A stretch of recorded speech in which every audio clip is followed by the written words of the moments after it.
Today, we dive deeper into Parsha Tzav. Parsha Tzav explores the Korbanos in a deeper manner and in a different way. But among all of the Korbanos brought in the Beis Hamikdash, the daily offering of the Kohen Gadol occupies a unique place. Unlike other offerings, this mincha was brought twice a day, every day, paid for from the Kohen Gadol's own funds, and burned entirely upon the Mizbeach. No portion was eaten, and no one benefited from it materially. This immediately raises a question.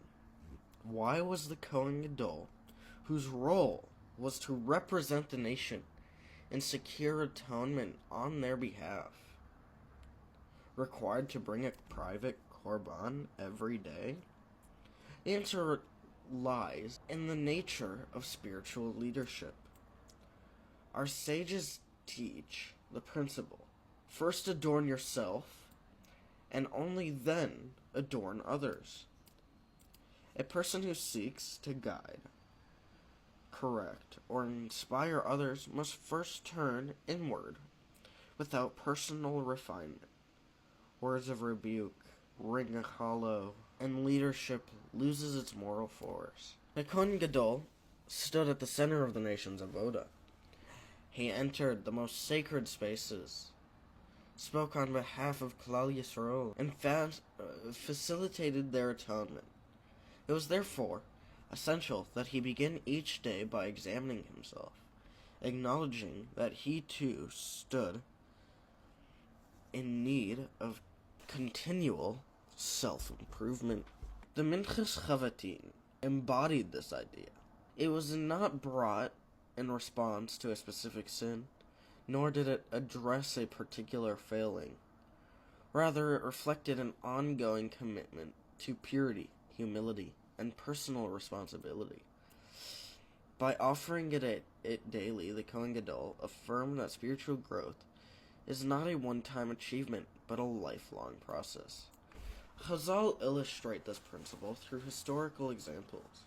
When a person criticizes others for faults that he himself possesses, his words are not accepted, even when the criticism is correct.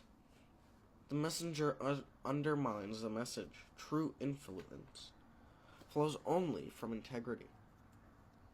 Yet the Torah does not exempt such a person from responsibility. Even one who struggles must still guide others, but only while continuing to work on himself. The Kohen Gadol did not withdraw from his role because he was imperfect. Rather, he acknowledged that leadership requires constant internal work, alongside external responsibility. That is why his mincha was completely burned. Nothing was retained for personal use.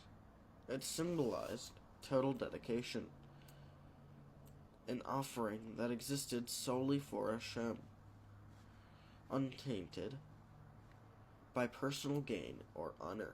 In this light, the daily offering of the Kohen Gadol serves as a quiet but powerful lesson. Before one seeks to elevate others, he must elevate himself. Before correcting the word, one must first correct his own path.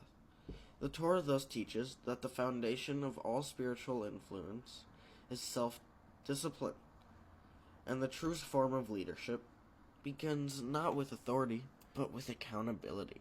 That's it for today. Thank you for listening, and I hope to see you next time, where we dive even deeper into Parsha Tzav.